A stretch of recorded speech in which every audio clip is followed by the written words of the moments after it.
तो हेलो दोस्तों, कल हॉस्पिटल में मेरा काम नहीं हो पाया था तो आज मैं फिर से गई थी। आज थोड़ा सा जल्दी चली गई थी, भीड़ तो खैर कल से भी ज़्यादा थी, लेकिन जल्दी जाने की वजह से मेरा काम हो गया था। उसके बाद हेमा और मैं पैदल पैदल झंडा की ओर घूमने चले गए। हम कब से घूमने नहीं गए तो हमने सोचा आज मौसम भी अच्छा है, क्यों ना पैदल पैदल चलते हैं, जहाँ तक भी पहुँचेंगे।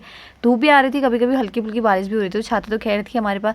हम अपने लिए लेके गए थे दाल चावल और फ्रूटी।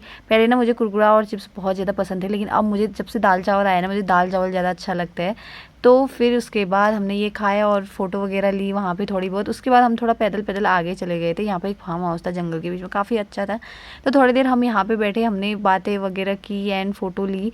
उसके बाद हम लोग आ गए थे घर की ओर। रास्ते में भी हमने बहुत सारे फ़ोटो लिए और देखो आप मौसम कितना अच्छा हो रहा है अभी थोड़ा करके, और इतनी अच्छी ठंडी हवा चल रही थी ना, घर जाने का बिल्कुल भी मन नहीं कर रहा था। तो ये था आज का मेरा ब्लॉग। मिलते हैं नेक्स्ट ब्लॉग में, तब तक के लिए बाय।